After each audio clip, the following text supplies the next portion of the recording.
Plant है।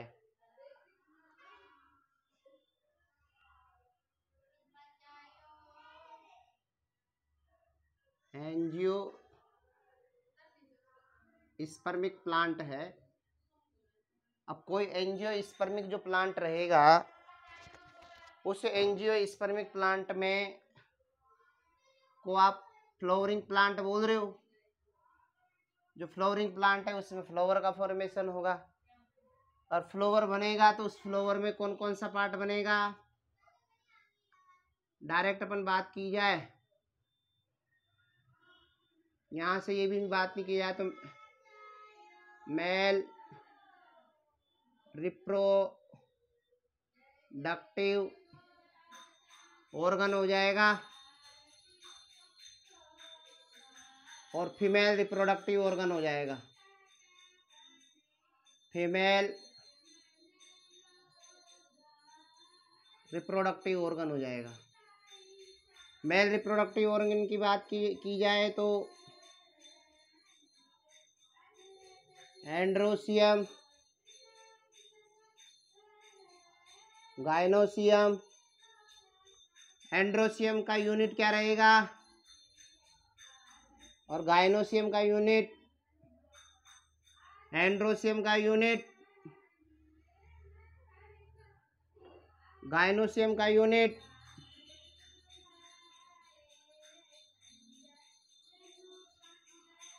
अब pistil और कार्पल को आपने क्या नेम बोला था,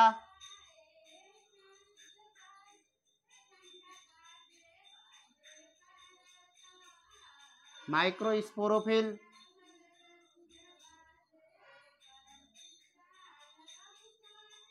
मेगास्पोरोफिल,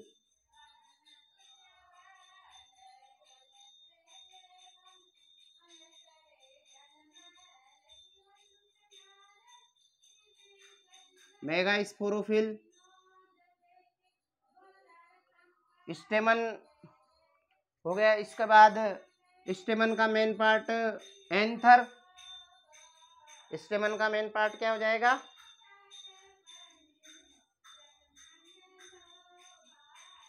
एंथर बोल दिया जाए। और एंथर, या इनको आप पोलन शेप बोल सकते हो ना। एंथर के इनसाइड ही पोलन शेप करेंगे, या डायरेक्ट बात करेंगे एंथर के इनसाइड क्या प्रेजेंट होते हैं, पोलन शेप को आप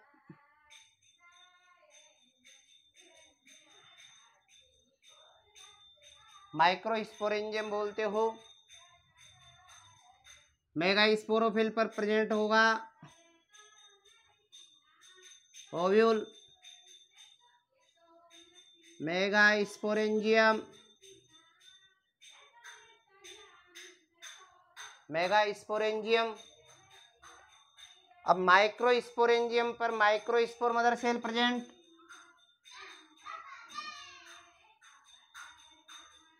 माइक्रोस्पोर मदर सेल, और यहां हो जाएगा megaspore mother cell.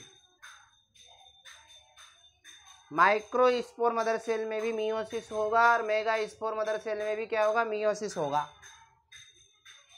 Microspore mother cell में मियोसिस होगा,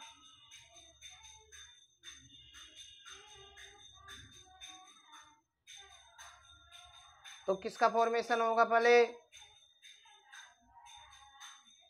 या डायरेक्ट लिख दूं माइक्रोस्पोर के माइक्रोस्पोर टेट्राड लिखा जाए। माइक्रोस्पोर मदर सेल से ऐसे माइक्रोस्पोर बनता है, तो यहां पर पहले माइक्रोस्पोर टेट्राड लिखा जाए। माइक्रोस्पोर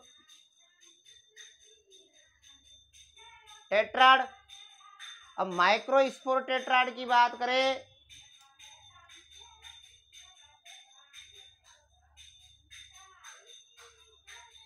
अब माइक्रोस्पोर टेट्राड में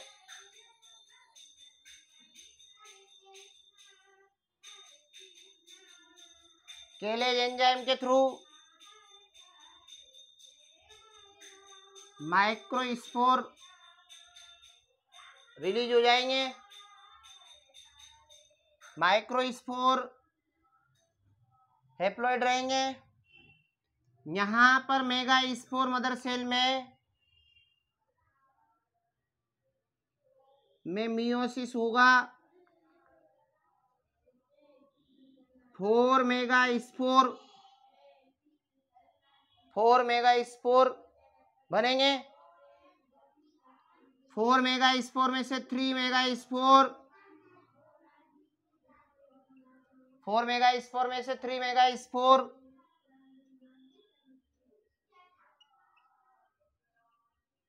1 मेगा स्पोर,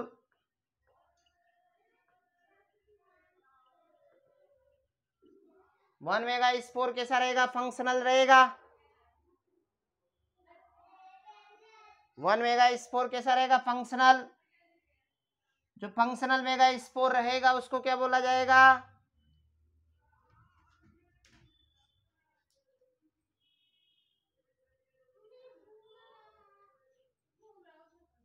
फंक्शनल जो मेगा स्पोर रहेगा उस फंक्शनल मेगा स्पोर को आप क्या बोलते हो? फीमेल गेमेटोफाइट बोल सकते हो। फंक्शनल मेगा स्पोर को क्या बोलोगे?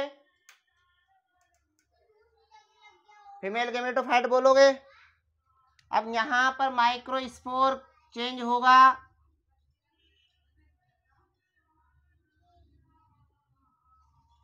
पोलन ग्रेन में, पोलन ग्रेन बोल सकते हो। और फिर इस पोलन ग्रेन से किसका फॉर्मेशन होगा?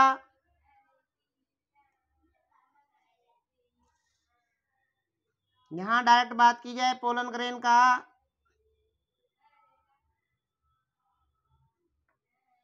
जर्मिनेशन होगा। और जर्मिनेशन होकर किसका फॉर्मेशन करेगा?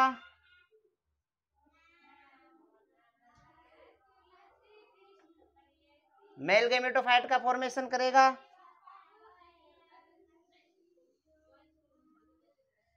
इधर मेल गेमेटोफाइट बन गए, यहाँ फीमेल गेमेटोफाइट बन गया।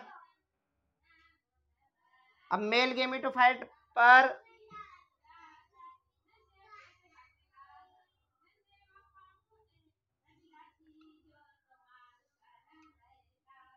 टू मेल गेमेट रहेंगे।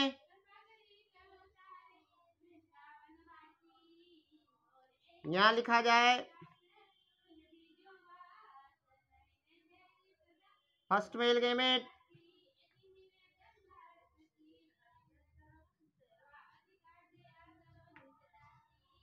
जो फीमेल गेमेटो वाला पार्ट रहेगा, फीमेल गेमेटोफाइट पार्ट जो रहेगा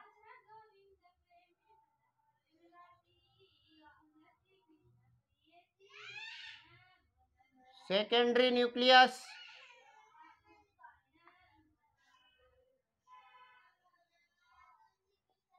एक सेल को आप फीमेल गेमेट बोल सकते हो।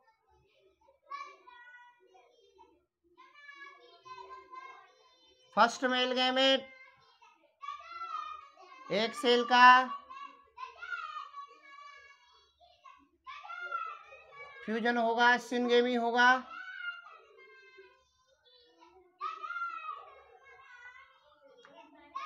सेकेंडरी मेल गेमेट का ट्रिपल फ्यूजन होगा। सेकेंडरी मेल गेमेट का क्या होगा? ट्रिपल फ्यूजन होगा।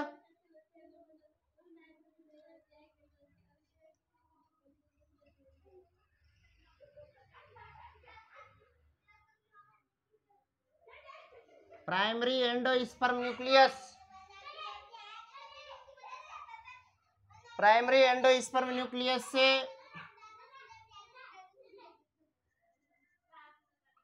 एंडोस्पर्म का फॉर्मेशन होगा। जायगोट डेवलप होगा तो एम्ब्रियो का फॉर्मेशन होगा। एम्ब्रियो से सीड का फॉर्मेशन होगा।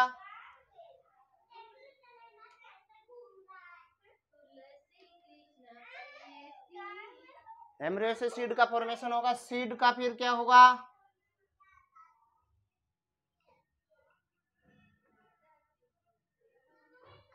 जर्मिनेशन होगा।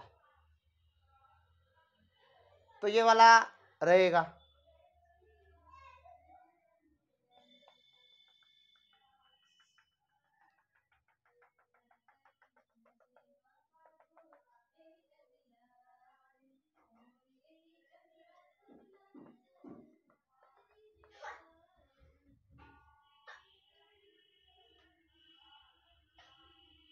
अब ये लाइन मैंने कैसे डैश डैश किया, इसका मीन्स बता सकते हो?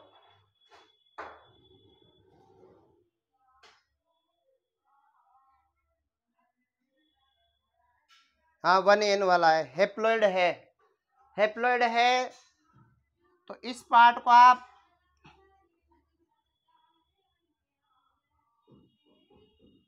गैमेटोफाइट बोल सकते हो, और अपर वाला पोर्शन सब 2n वाला है तो स्पोरोफाइट बोल सकते हो। गैमेटोफाइट और स्पोरोफाइट टर्म याद है आपको?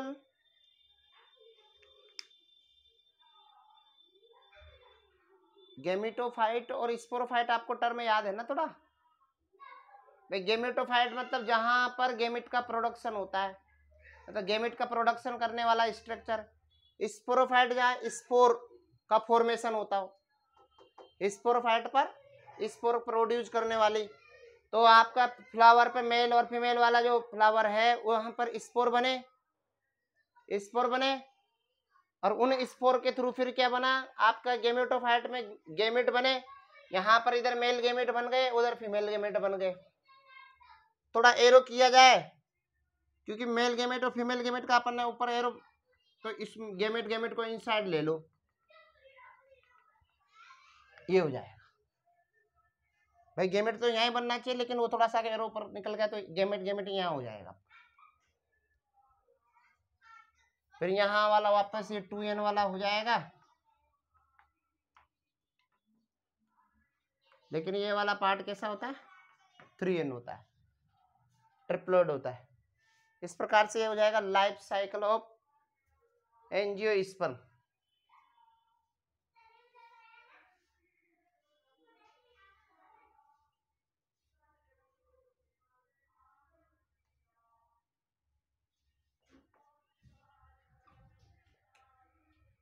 हाँ फीमेल गैमेटोफाइट लिखा हुआ है। अब इस कंडीशन में बोल्ड थोड़ा छोटा रह जाता है।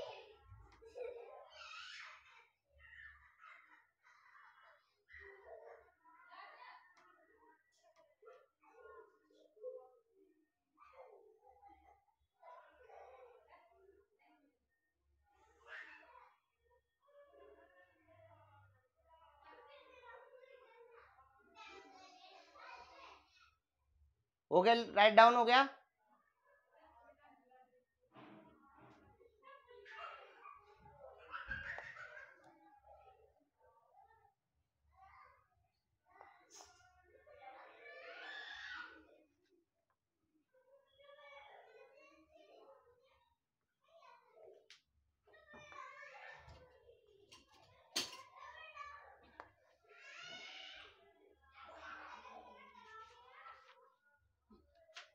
देन स्टार्ट होता है seed,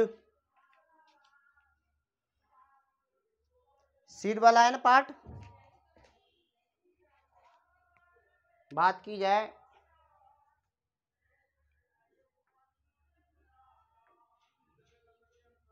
structure of seed, structure of seed, तो यहाँ पर सीड की बात की जाए तो सीड में कौन कौन से पार्ट प्रेजेंट रहेंगे। अब यहाँ अपने बुक में तो इतना ज़्यादा डिस्क्राइब तो नहीं है। डायरेक्ट बात की जाए, जो एंजियोस्पर्म होते हैं वो एक तरह से एंजियोस्पर्म जो प्लांट है,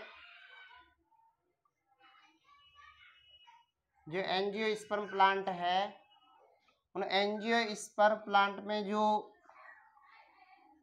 सेक्सुअल रिप्रोडक्शन हो रहा है, उस सेक्सुअल रिप्रोडक्शन का जो फाइनल प्रोडक्ट है, जो फाइनल प्रोडक्ट है वो सीड है। एंजियोस्पर्म प्लांट में जो सेक्सुअल रिप्रोडक्शन हो रहा है उसका फाइनल प्रोडक्ट क्या है? सीड है। और यहां पर आप बात करते हो कि जो फर्टिलाइज्ड ओव्यूल है, फर्टिलाइज्ड जो ओव्यूल है, ये फर्टिलाइज्ड ओव्यूल को ही आप क्या बोलते हो? सीड बोलते हो। देन आप सीड को आप क्या बोल सकते हो? मैच्योर फर्टिलाइज्ड, मैच्योर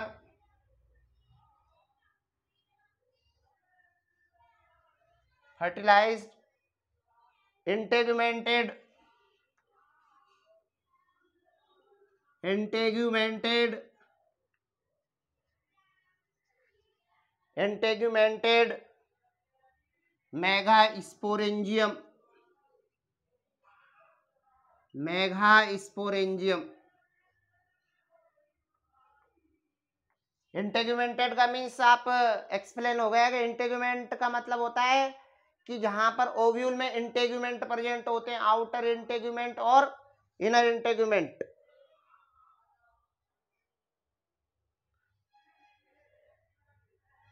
और जितना भी आपका स्ट्रक्चर्स प्रेजेंट रहेगा, वो जितना भी सीड में जितना भी स्ट्रक्चर प्रेजेंट रहेगा वो सब स्ट्रक्चर सीड कोट से कवर्ड रहेगा, रहेगा ना। उसका एक टर्म है जिसको कर्नेल बोला गया है।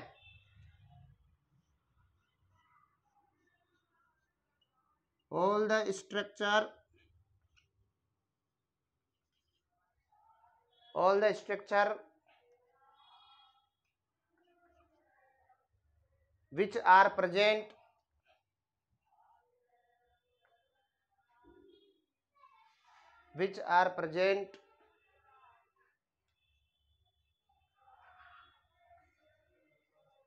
inside the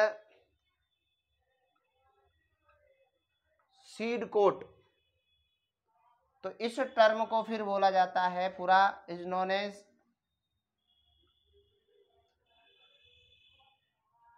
kernel.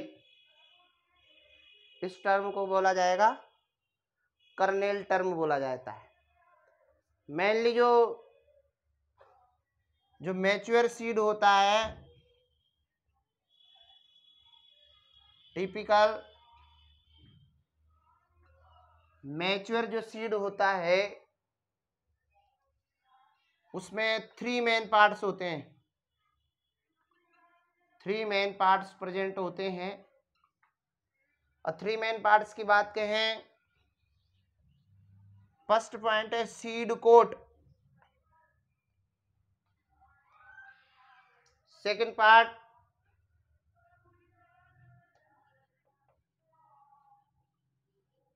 Embryo. Embryo में क्या प्रेजेंट होते हैं? यहाँ एम्ब्रियो में जाएंगे cotyledons, cotyledons and embryonal axis. Embryonal axis वाला पार्ट आप जानते हो कि एम्ब्रियोनल एक्सिस में क्या क्या रह जाएगा आपका? प्ल्यूम्यूल, रेडिक्यूल, प्ल्यूम्यूल हो जाएगा, एक्सिस हो जाएगा, रेडिकल हो जाएगा, ये वाले पार्ट इसमें इंक्लूड किए जाएंगे। 3 पार्ट्स की बात की जाए,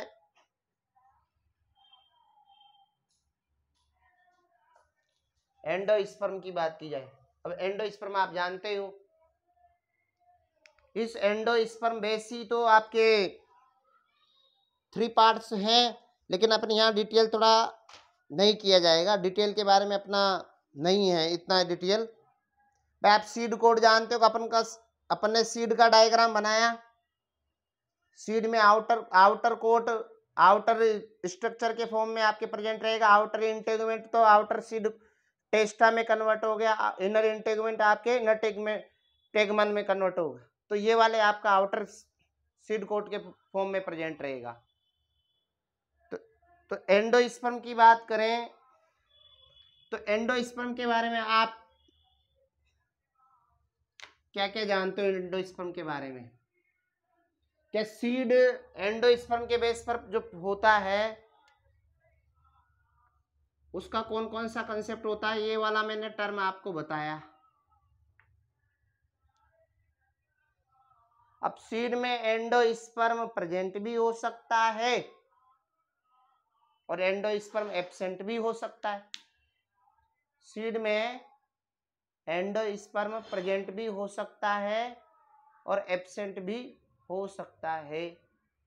तो ये वाले 2 टर्म हैं जिनका अपने जब सीड आया था वहां पर आपका चैप्टर नंबर 5 11th क्लास, तो वहां पर भी आपने सीड के बारे में जो जैसे मोनोकोट सीड, डाइकोट सीड, अब वो वाला जो पोर्शन था ना उस पोर्शन को यहाँ देना चाहिए।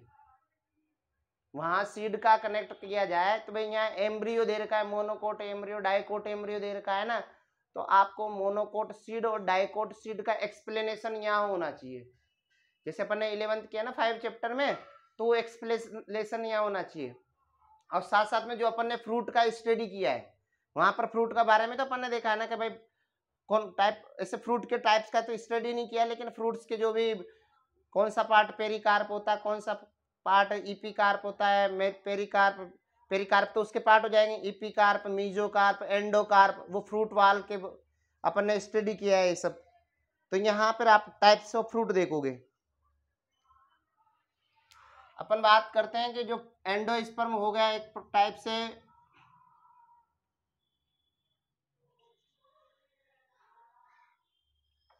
न्यूट्रिटिव टिश्यू हो जाएगा। ये टिश्यू क्या है, विच में बी प्रेजेंट और एब्सेंट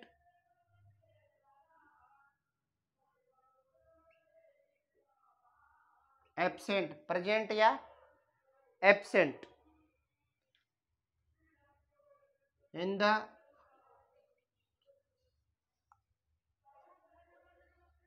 थोड़ा मुझे आप डिस्कस कर सकते हो, आप थोड़ा एक्सप्लेन कर सकते हो कौन कौन से टाइप का आपका रहेगा एंडोस्पर्म। जिस सीड में एंडोस्पर्म एब्सेंट होता है उसको क्या बोला जाता है?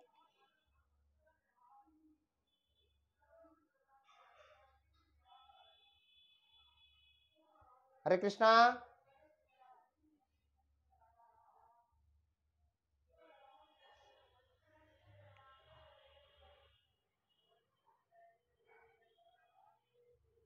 जी माता जी, थोड़ा वॉइस नहीं आ रही आपकी। एंडोस्पर्म को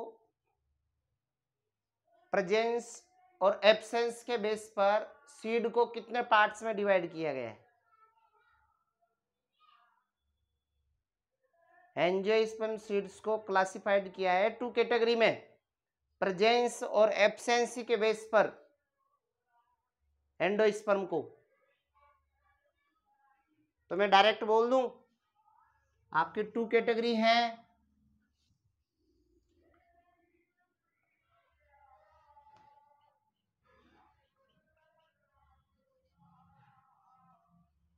non endospermic seed, x albuminous seed, then non-albuminous seed,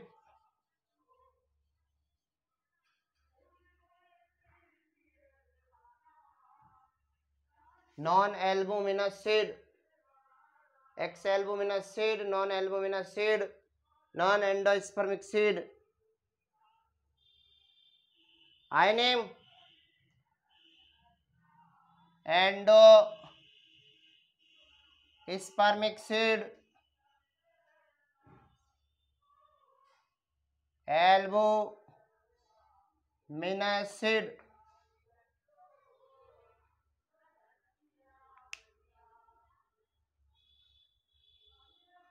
यहाँ डायरेक्ट बात करो कि सीड में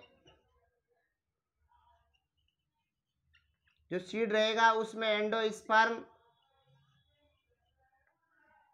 एब्सेंट रहेगा। जो भी यहाँ सीड में जो एंडोस्पर्म रहेगा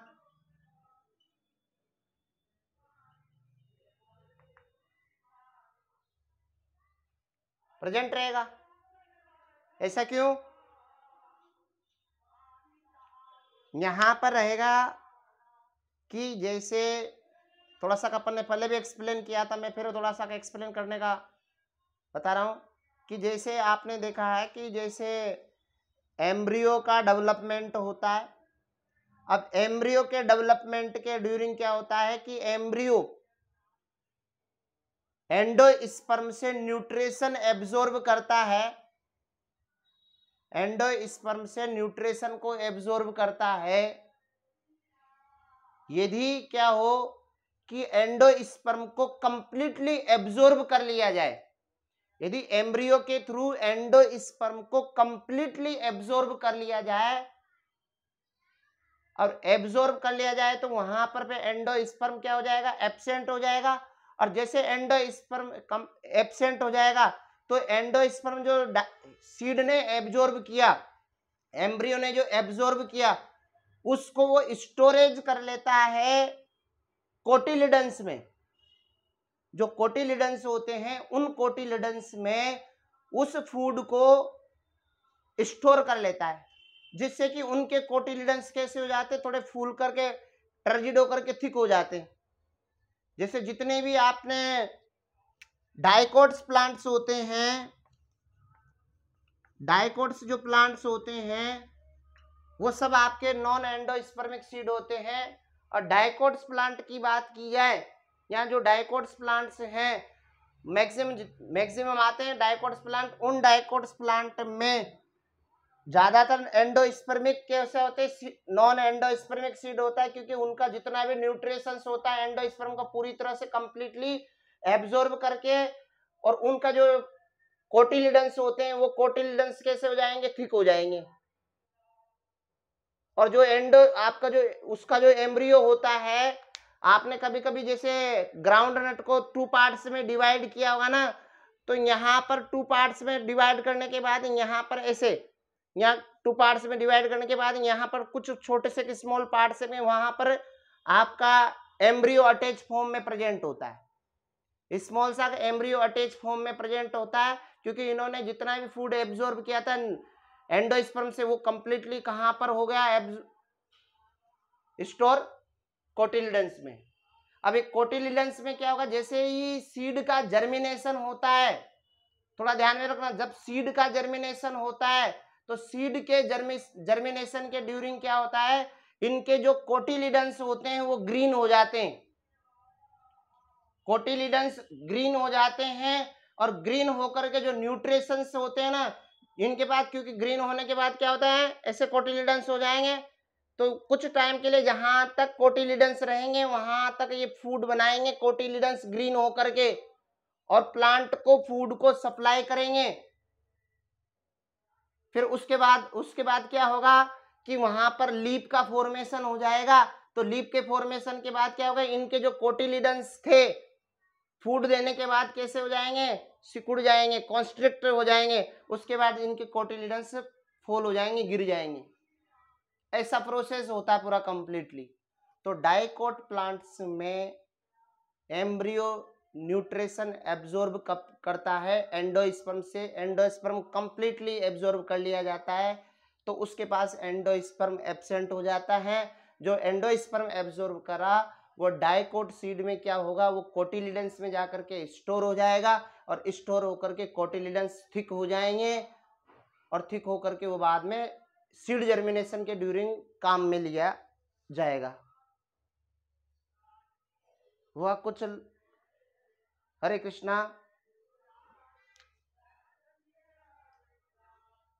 तो यहाँ पर डाइकोटिलिडन्स प्लांट में आप क्या जाएगा? ग्राम, पी, बीन, ऐसे एग्जाम्पल्स आप लिख सकते हो, ग्राउंड नट।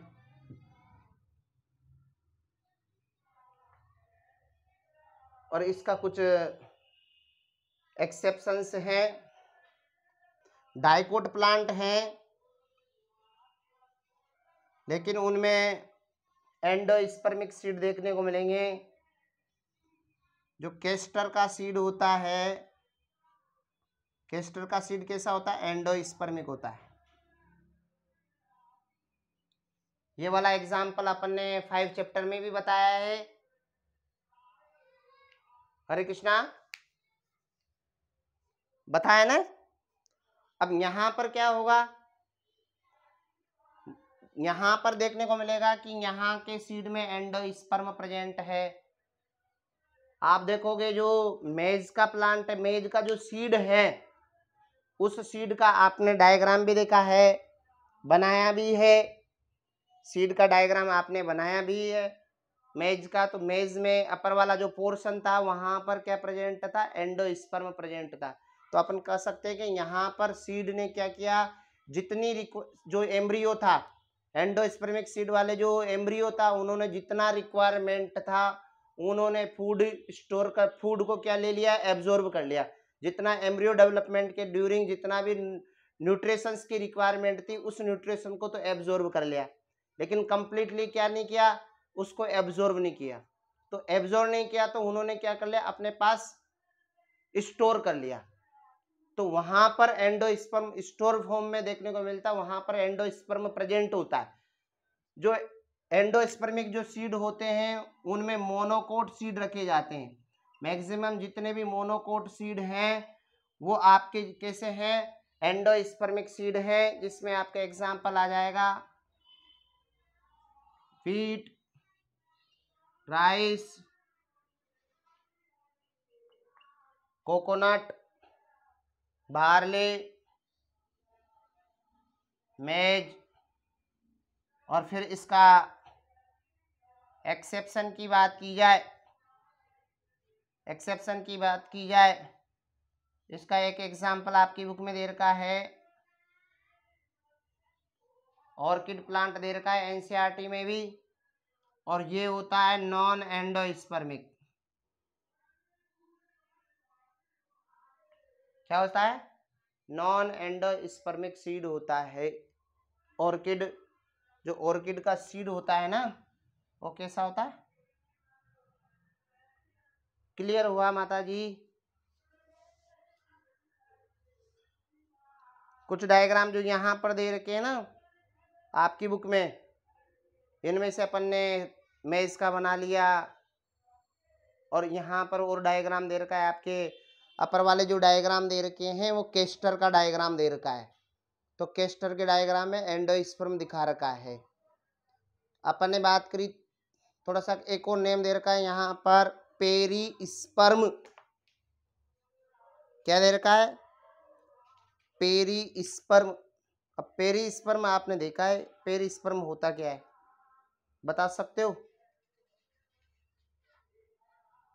पेरीस्पर्म आपको पता है? मिल गया?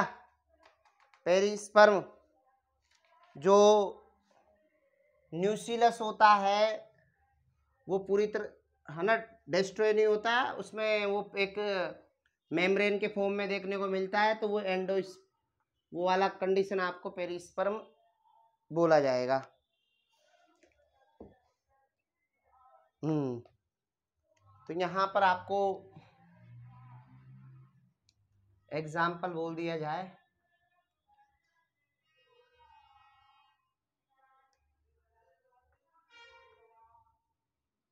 यहाँ पर न्यूसिलस रिमेनिंग रहता है ना,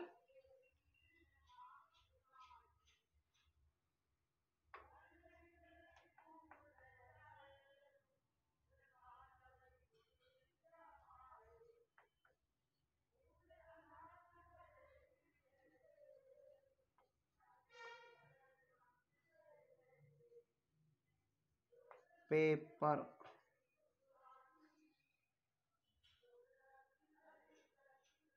ब्लैक पेपर, ये हो जाएगा। देन पेरिकार्प की बात की जाए, एक पॉइंट है यहाँ पर थोड़ा सा बुक में दे रखा है ब्लैक ब्लैक वर्ड्स में, और उसका नेम है डोरमेंसी।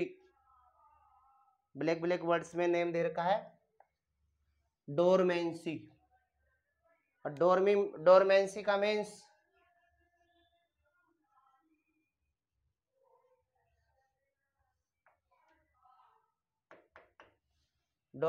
मीन्स क्या रहेगा? कोई भी क्रॉप्स होती है जैसे उसको अपन ने ग्रो किया, अब ग्रो करने के बाद सीड का प्रोडक्शन हो गया। अब सीड प्रोड्यूस होते ही कुछ टाइम तक, जितने ध्यान में रखना, जितने भी सीड होते हैं पहले क्या होते हैं, उनमें थोड़ा वाटर क्वांटिटी ज्यादा होती है, मॉइस्चर होती है, साथ में वहां पर उनके जो भी एंजाइम्स होते हैं वो सब एक्टिव फॉर्म में प्रेजेंट रहते हैं। मतलब हर चीज उनको फेवरेबल, एक तरह से वहां पर हर चीज कंडीशन प्रेजेंट होती है। मतलब ऑक्सीजन प्रेजेंट रहेगी, ह्यूमिडिटी प्रेजेंट रहेगी, सब कुछ, टेम्परेचर, हर चीज वहां पर प्रेजेंट रहेगा। लेकिन जैसे सीड मैच्योर हुआ, सीड मैच्योर होने के बाद जितने भी अपन सीड लाते हैं उन सीड को पहले अपन धूप में, जो भी टेम्परेचर रहता है, लाइट का जो एक्सपोज रहता है, उसमें अपन समर वेकेशन में रख देते हैं, या समर वेकेशन में उनको किसी धूप में डाल देते हैं, ऐसा है। तो जैसे कोई भी सीड लाया है या सीड जो भी आया है, उसको पहले कुछ टाइम के लिए 4 डेज 5 डेज या 10 डेज के लिए उसको सनलाइट में एक्सपोज रखा जाता है, जिससे क्या हो जाएगा, सीड ड्राई हो जाएगा, सीड के अंदर जो वाटर था उसका परसेंटेज डिक्रीज हो जाएगा, उसमें जो मॉइस्चर थी उसकी वजह से जो एंजाइम एक्टिव थे वो एंजाइम भी नॉन एक्टिव हो जाएंगे, और सब कंडीशन उसको फिर अपन उसको इकट्ठा करके अपन उसको फिर स्टोर कर लिया जाता है। फिर क्या होता है, जैसे स्टोर किया, स्टोर से वापस सीड जर्मिनेट करेंगे, तो उसका जो भी टाइम पीरियड होता है उसको बोला जाता है डोरमेंसी। डोरमेंसी का मतलब होता है सीड जैसे ही अपन ने लाए वहां से कटिंग करके, जैसे फसल को आपने क्रॉप्स को ग्रो करा, क्रॉप्स करने के बाद वहां से सीड जैसे अपन ने वहां से लिया, अब उस सीड को क्या किया जाता है, कुछ टाइम के लिए स्टोर रखा जाता है। 1 ईयर 2 ईयर 3 ईयर जितने टाइम तक आप स्टोर करते हो, या 1 ईयर तक आप सीड स्टोर करते हो, तो उस टाइम तक उस सीड को आपने क्या नहीं किया, सीड को जर्मिनेट नहीं किया, तो उसको कुछ टाइम के लिए क्या रखा, इनएक्टिव फॉर्म में रखा, तो उस कंडीशन को आप बोलते हो डोरमेंसी। जैसे अलग अलग सीड होते हैं तो सीड का डोरमेंसी भी अलग अलग होता है। कुछ सीड को आप कैसे रखते हो, जैसे मोर देन टाइम तक रखते तब भी सीड जर्मिनेट नहीं होता। लेकिन कभी कभी आपने ऐसे प्लांट देखे हैं, प्लांट पर ही सीड जर्मिनेट हो जाता है। ऐसा हो सकता है, पॉसिबल है कि प्लांट, जैसे प्लांट पर सीड बना, अब प्लांट पर सीड बनते प्लांट पर ही सीड जर्मिनेट होकर के नीचे गिरता है।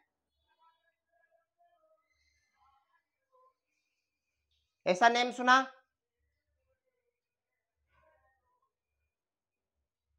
नेम? सीड जैसे बना, सीड बनते सीड वहां पर प्लांट पर ही जर्मिनेट हो जाएगा, और प्लांट पर ही जर्मिनेट होकर के फिर वहां पर वो नीचे डाउनफॉल होगा। ऐसा प्लांट कहां देखने को मिल सकता? आपने मैंग्रोव प्लांट का नेम तो सुना है, जहां पर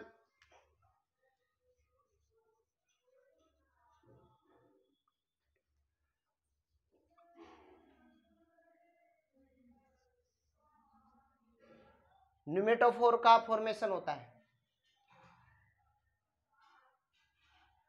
अब न्यूमेटोफोर वाले जो प्लांट हैं,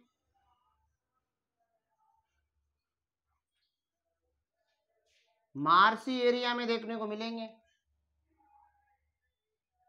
मार्सी एरिया में।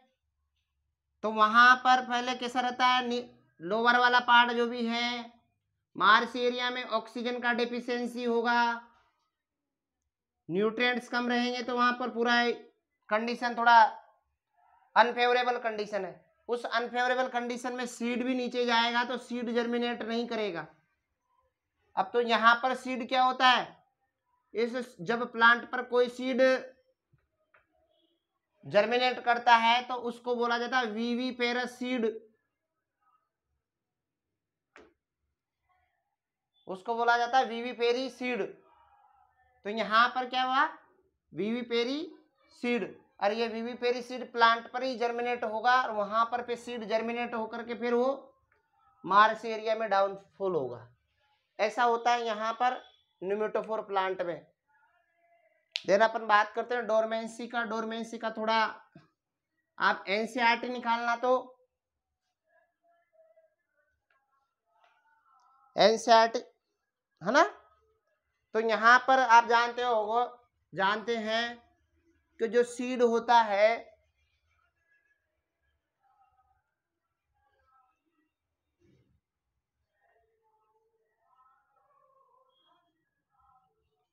इंटेगुमेंटेड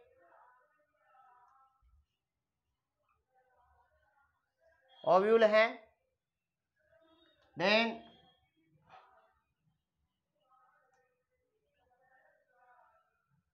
hard and as tough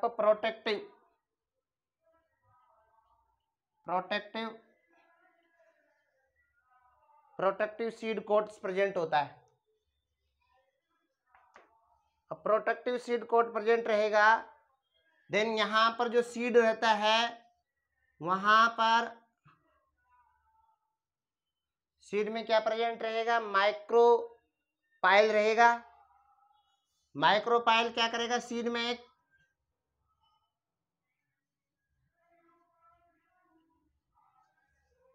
small पोर बनाएगा। अब स्मॉल पोर बनाएगा और ये स्मॉल पोर किस में बनेंगे, आपके सीड कोट पर बनेगा, क्योंकि पूरे जो आउटसाइड जो बाउंड्री है वहां पर सीड कोट है, लेकिन क्या होगा, सीड में जो माइक्रोपाइल होता है वहां पर स्मॉल पोर प्रेजेंट होता है, और इस स्मॉल पोर के थ्रू क्या फैसिलिटी प्रोवाइड की जाती है, स्मॉल पोर के थ्रू क्या फैसिलिटी प्रोवाइड की जाती है, यहां पर entry of oxygen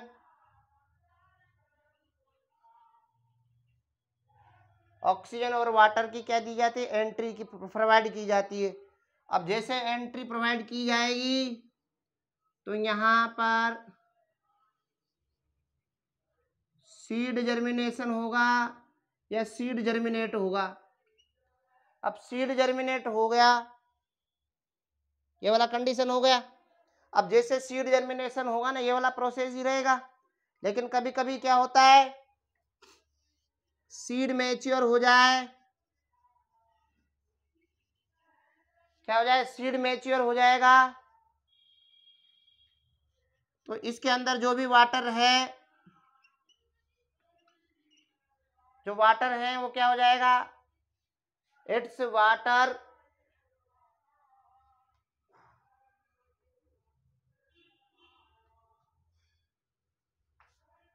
content reduce हो जाएगा। वाटर का क्या हो जाएगा, रिड्यूस हो जाएगा। और जब वाटर रिड्यूस होगा तो यहां पर सीड क्या हो जाएगा, बिकमली क्या हो जाएगा, ड्राई हो जाएगा, and seed become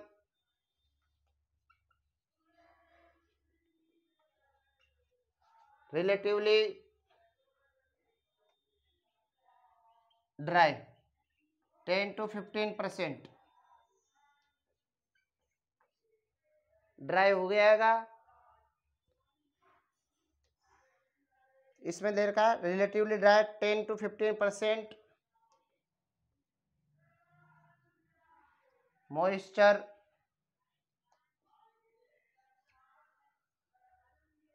moisture by mass. अपना जो सीड का जो भी मास है उसका 10 to 15% ही मॉइस्चर रहेगा और सब उसमें से वाटर रिलीज हो जाएगा। तो इसकी जो सीड का जितना भी मेटाबॉलिज्म प्रोसेस है,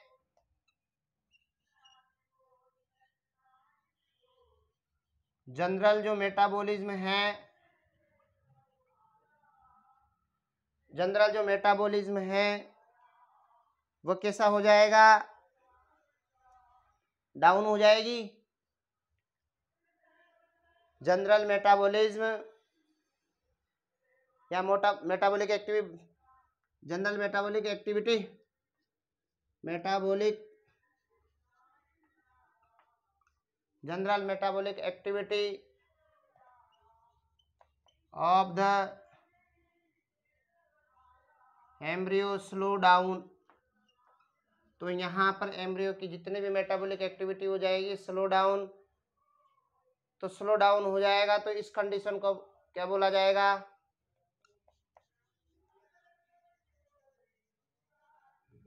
द एम्ब्रियो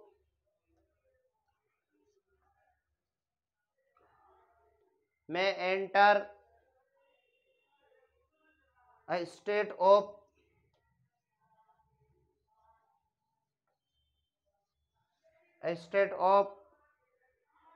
inactivity, inactivity। इस प्रोसेस को आप बोल दोगे फिर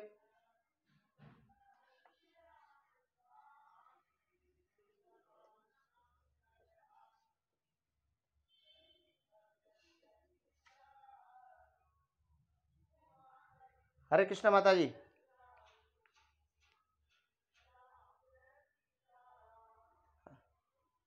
हुआ कुछ क्लियर? सीड है, जो भी स्टार्टिंग में जो भी सीड रहेगा उसके आउटसाइड हार्ड कवर प्रेजेंट रहेगा, लेकिन जो कोट प्रेजेंट रहेगा, कवर प्रेजेंट रहेगा, तो उसमें एक स्मॉल पोर रहेगा। वो क्या प्रोवाइड करेगा, वाटर की फैसिलिटी, ऑक्सीजन की फैसिलिटी प्रोवाइड करेगा, उसके इनसाइड उसके एंटर की जाएगी। तो फिर उसके बाद सीड जर्मिनेट होगा, सीड जर्मिनेट होने के बाद प्रोसेस पूरा होगा, प्लांट बनेगा, फ्लावर बनेगा, जो भी वेजिटेटिव ग्रोथ होगी, फ्लावर के बाद वही पूरा प्रोसेस रहेगा, वापस सीड बनेगा, सीड मैच्योर हो जाएगा, सीड मैच्योर होने के बाद उसमें वापस वाटर लॉस होगा, वाटर कंटेंट क्या हो जाएगा, रिड्यूज होगा, फिर उसका मॉइस्ट जो भी उसके अंदर जो भी मॉइस्चरिटी है वो भी स्लो उसका डाउन हो जाएगा, देन उसकी जो मेटाबॉलिक एक्टिविटी थी वो भी डाउन हो जाएगी। तो ये पूरा प्रोसेस क्या हो जाएगा, सीड इनएक्टिव फॉर्म में चला जाएगा, और सीड का इनएक्टिव फॉर्म में जाना है क्या बोला जाता है, डोरमेंसी हो जाएगा। अब डोरमेंसी को आप ब्रेकअप कैसे करोगे, जब सीड क्या होगा, एक सीड का फेवरेबल कंडीशन आएगा। आप जानते हो कि कोई भी क्रॉप्स ग्रो करते हो तो उसका एक फिक्स टाइम होता है कि आप कौन से क्रॉप्स कौन से सीजन में ग्रो करोगे। जैसे आपका अभी रबी का क्रॉप्स हो रहा है, रबी का क्रॉप, खरीफ का क्रॉप, तो ये क्रॉप्स जैसे सीजन आते हैं उसी सीजन के अकॉर्डिंग आप क्रॉप्स ग्रो करते हो। जैसे फेवरेबल कंडीशन आएगा तो फेवरेबल कंडीशन पर वो सीड क्या हो जाएगा, जर्मिनेट हो जाएगा, उनका डोरमेंसी ब्रेक हो जाएगा, ऐसा आप बोल सकते हैं। देन स्टार्ट होता है फिर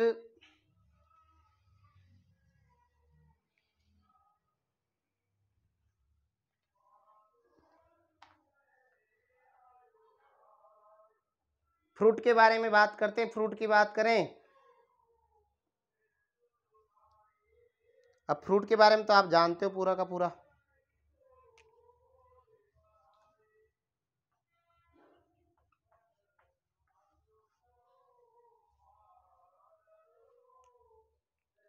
आप फ्रूट के बारे में जानते हो, एक्सप्लेन। तो फ्रूट के तो यहाँ पर ओवेरी,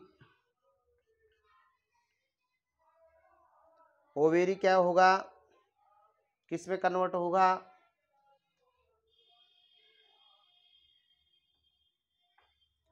फ्रूट में चेंज होगा। अब फ्रूट में चेंज हो जाएगा तो फ्रूट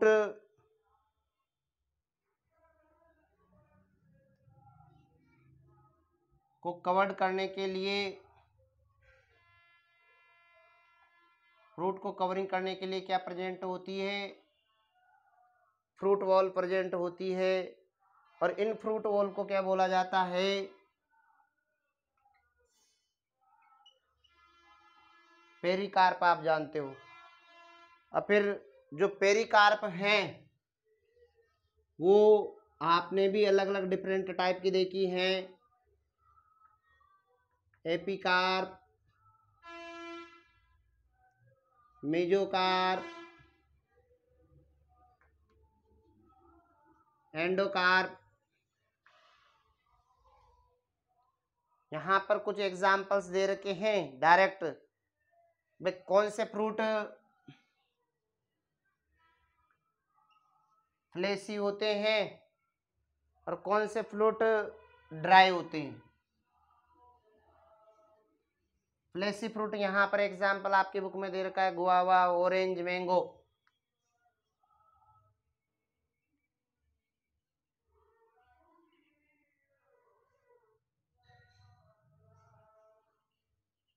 अब ड्राई फ्रूट आपके सामने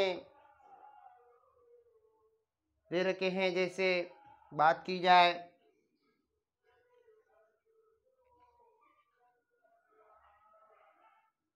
ग्राउंडनट, मस्टर्ड,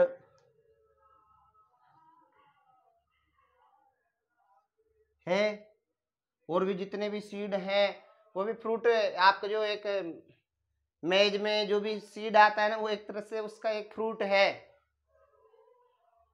जितने भी वेजिटेबल्स लेते हैं वो भी फ्रूट्स में, मैक्सिमम जो वेजिटेबल्स में आते हैं वो वेजिटेबल्स फ्रूट में आती है, लेकिन अपन ने बोल रखा भाई वेजिटेबल्स है, ऐसा आप जानते हैं। फिर क्या कंडीशन होती है, कभी कभी ऐसा भी होता है ना, कब फ्रूट मैच्योर हो जाता है, राइपन हो जाता है, तो इसमें से सीड बाहर हो जाते हैं। सीड को कोई एनिमल लेता है या कोई बर्ड्स लेता है तो उनका डिस्पर्सल भी होता है, ऐसा आप जानते हो। देन अपन बात की जाए फ्रूट्स कितने टाइप का होता है, फ्रूट्स भी 2 टाइप का होगा। एक तो हो जाएगा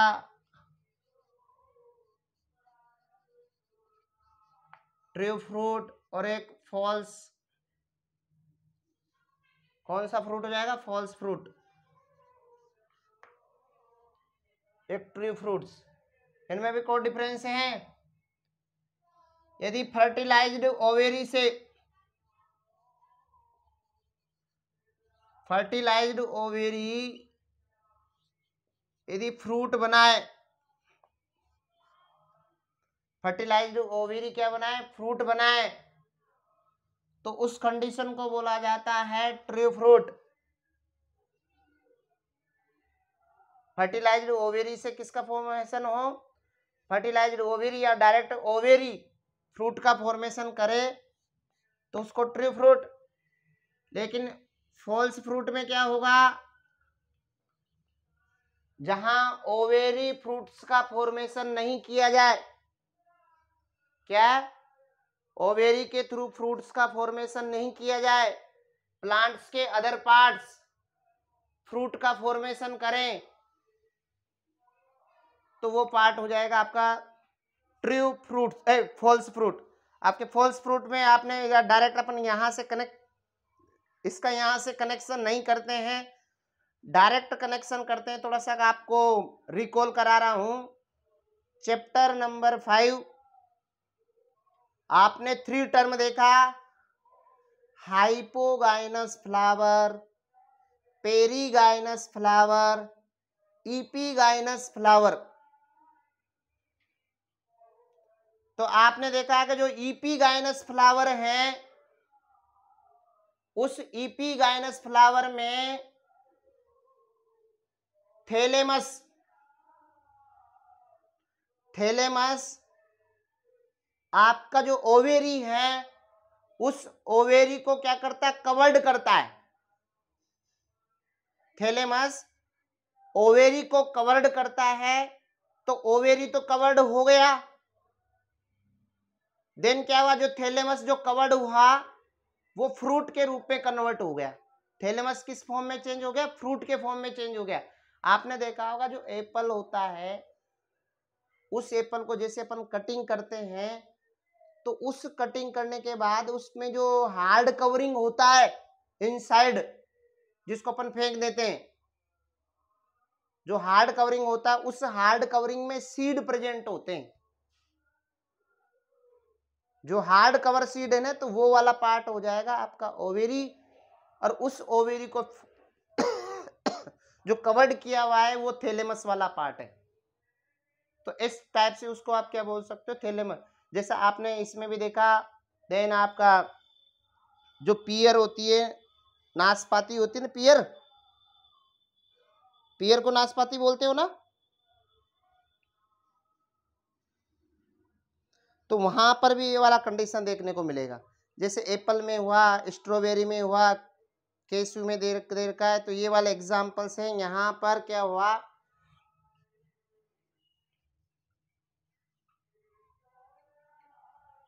द थैलेमस also contribute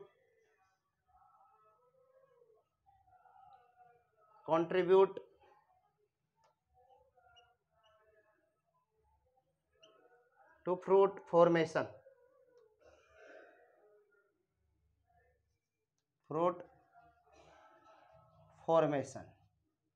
फिर सच एज फ्रूट्स जो हो जाएगा, सच फ्रूट्स आर कॉल्ड क्या हो जाएगा, फॉल्स फ्रूट। इसके एग्जांपल्स आपके दे रखे हैं,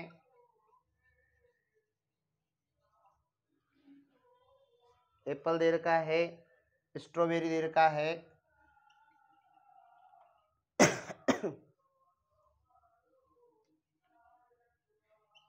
स्ट्रॉबेरी हो जाएगा,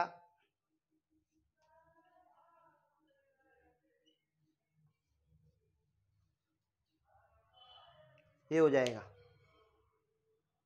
आपके फ्रूट्स के टाइप। देन एक और प्रोसेस होता है जो मैंने आपको पहले बताया है। आपका क्लास कब रहेगा? हाँ, और केमिस्ट्री का हो गया?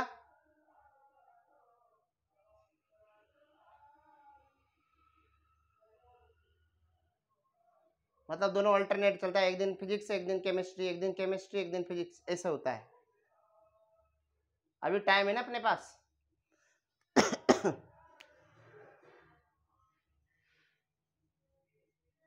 फार्थेनो कार्पिक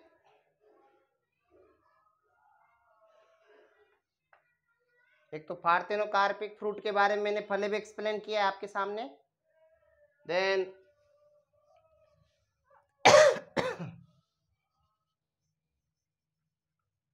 फार्थेनो जेनेसिस, ये वाला टर्म भी आपने स्टडी किया है। पार्थेनोकार्पिक फ्रूट्स, अब पार्थेनोकार्पिक फ्रूट्स क्या होंगे?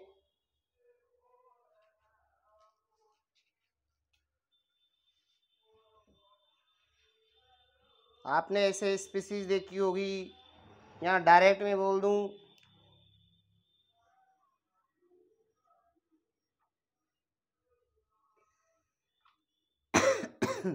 fruit develops without fertilisation.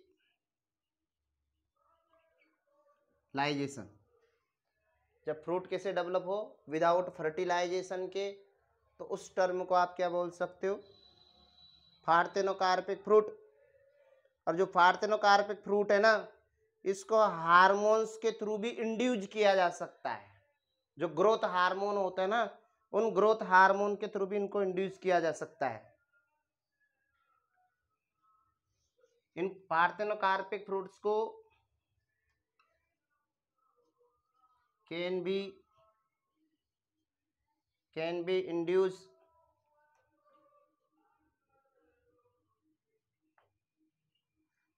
through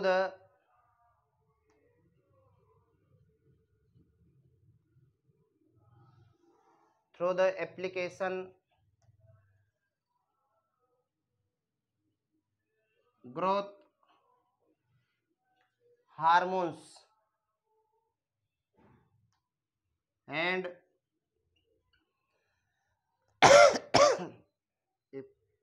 Hare Krishna. Such fruits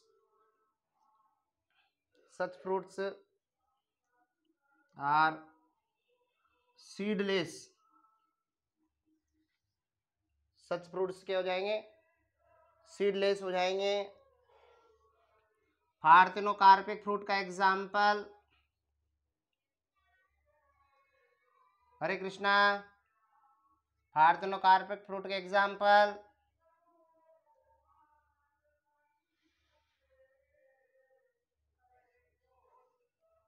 बनाना.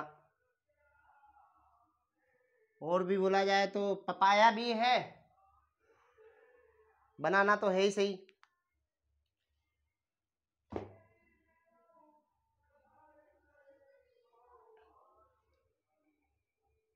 और कौन सा टर्म रहा? हाँ, सीड होता है, लेकिन वो भी विदाउट फर्टिलाइजेशन के ही होता है. लेकिन पपाया भी क्या होता है? विदाउट फर्टिलाइजेशन के ही होता है, लेकिन उसमें सीड बनता है. देन बात की जाए फ्रूट्स वाला हो गया, पार्थेनोकार्पिक वाला हो गया.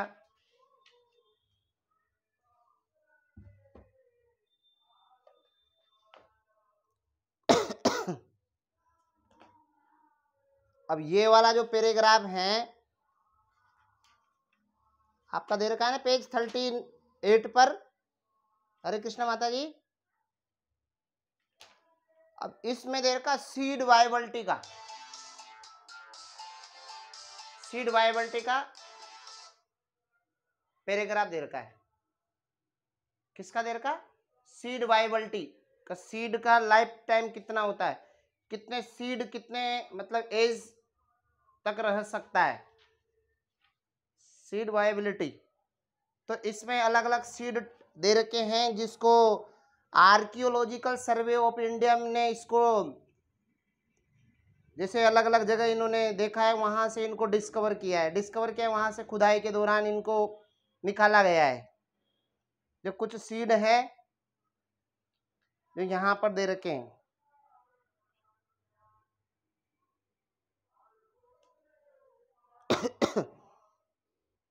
आप सेकंड जो थर्ड पेज है ना, उस थर्ड पेज में पूरा लैंग्वेज दे रखा है.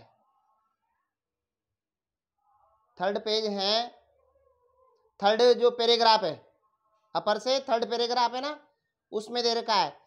एक टुंड्रा वाले में दे रखा है ल्यूपिनस आर्कटिकस 10,000 ईयर तक उसका डोरमेंसी. 2,000 ईयर्स तक आपका जो फोइनिक्स डेक्टाइलिफेरा जो पाम प्लांट है उसका दे रखा है, जिसका एज दे रखा है. यहाँ पर 2 कैटेगरी दे रखी है सीड वायबिलिटी की. इतना आप लर्न रख सकते हैं कि यहाँ पर ये सीड को डिस्कवर किया कौन सी जगह से निकाला गया. एक तो दे रखा है ओल्डेस्ट ल्यूफाइन ल्यूपिनस. ल्यूफाइन तो एक जनरल नेम हो जाएगा, और उसका साइंटिफिक नेम है ल्यूपिनस आर्कटिकस, जो कि आर्कटिक टुंड्रा से वहां से इसको निकाला गया. और ये सीड जो एस्टिमेटेड रिकॉर्डेड है ना, वो 10,000 ईयर्स इसका डोरमेंसी है. मतलब 10,000 तक वहां पर वो पड़ा रहा सीड. फिर उसके बाद उस सीड को क्या किया? जर्मिनेट किया, तो वो सीड जर्मिनेट हो गया. तो उसका एज का इन्होंने रिकॉर्ड किया है. और एक है अपने पाम फोइनिक्स डेक्टाइलिफेरा, जिसको अपन बोलते खजूर. नाम सुना ना खजूर? तो उसको बोल रहे हैं यहाँ पर पाम या डेट पाम दे रखा ना, डेट पाम फोइनिक्स डेक्टाइलिफेरा. इसको डिस्कवर किया था आर्कियोलॉजिकल सर्वे ने. किंग हेरोल्ड पैलेस है, डेड सी का नेम सुना होगा तुमने. डेड सी में किंग हेरोल्ड पैलेस है, वहां पर इसको वहां से डिस्कवर किया.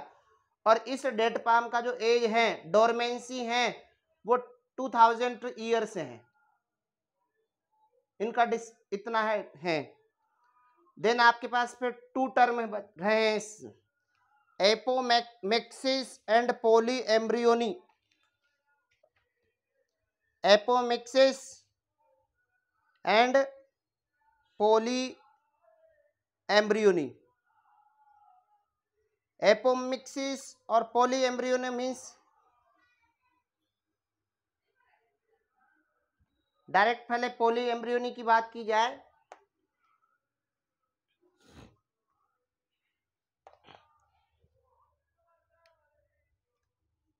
पॉली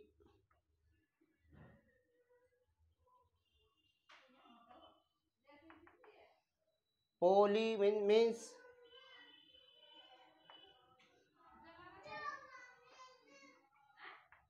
एम्ब्रियोनी मीन्स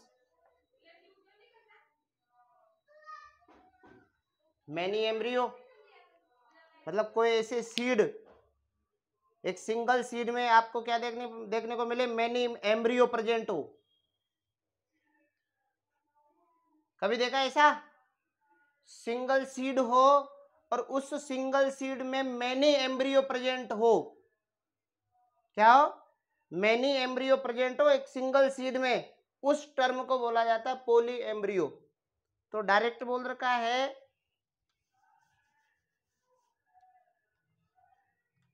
ये कोई सिंगल सीड है, जब इस सिंगल सीड में मैनी एम्ब्रियोज प्रेजेंट रहेंगे तो इस टर्म को आप डायरेक्ट बोल सकते हो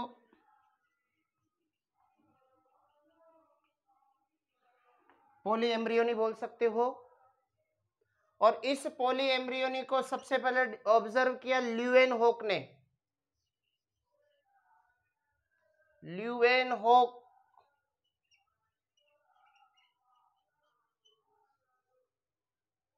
ल्यूवेनहोक है और इन्होंने डिस्कवर किया है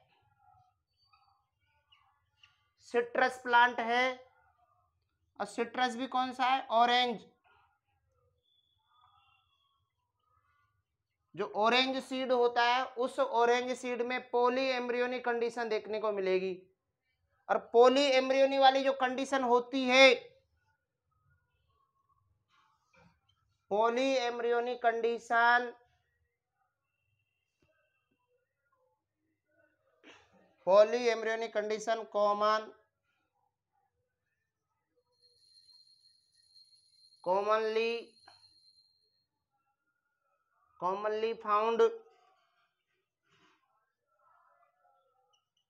commonly found in जिम्नोस्पर्म। तो ये आपको कॉमनली कहाँ देखने को मिलेगा, जिम्नोस्पर्म में आपको पॉली एम्ब्रियोनी कंडीशन देखने को मिलेगी। लेकिन यहाँ पर आपके जो एग्जाम्पल्स दे रखे हैं,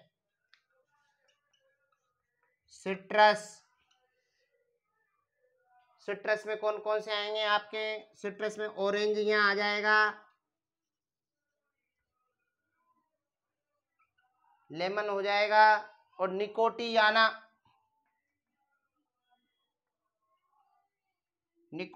की बात की जाए तो टोबैको, जो टोबैको प्लांट होता है उसको निकोटियाना बोला जाता है। इन प्लांट्स में क्या देखने को मिलेगी, पॉली एम्ब्रियोनी कंडीशन देखने को मिलेगी। ये हो गया आपका पॉली एम्ब्रियोनी कंडीशन।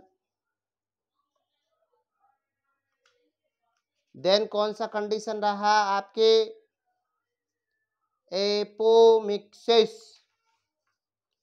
एपोमिक्सिस एक प्रकार का विदाउट फर्टिलाइजेशन से सीड प्रोड्यूस करना,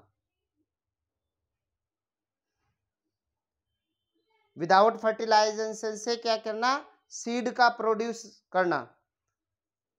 कुछ हाँ, मतलब ये मानो कि एक टाइप का ये असेक्सुअल रिप्रोडक्शन का पार्ट है। असेक्सुअल रिप्रोडक्शन का प्रोसेस हो रहा है, लेकिन यहां पर सीड प्रोड्यूस हो रहा है। होने में तो असेक्सुअल रिप्रोडक्शन है, न तो यहाँ गेमिट फॉर्मेशन होगा, यहाँ पर न फर्टिलाइजेशन होगा, यहाँ पर डिप्लॉयड जो स्ट्रक्चर है वो यहाँ पर डिप्लॉयड डायरेक्ट, जो आपके डिप्लॉयड जो बना है ना मेगा स्पोर, वो डिप्लॉयड मेगा स्पोर बनेगा, डिप्लॉयड मेगा स्पोर से डायरेक्ट डिप्लॉयड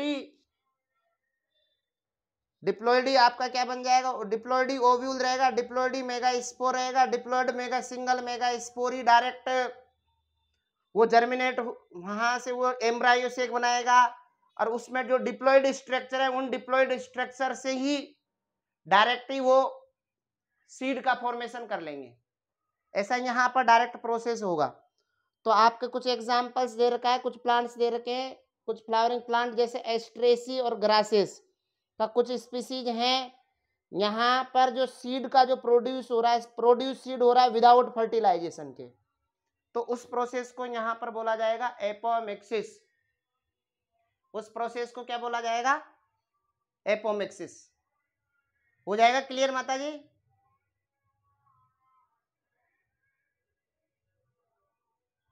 तो ये आपका चैप्टर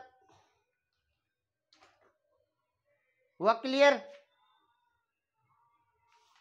अब इसमें आप बुक भी देख लीजिए एक बार, जो आपको जो मॉड्यूल है उस मॉड्यूल को भी एक बार रीडिंग कर लीजिए, जो भी डाउट हैं वो आप कंप्लीट कर लीजिए, और इससे रिलेटेड जो भी क्वेश्चंस हैं उन क्वेश्चंस को आप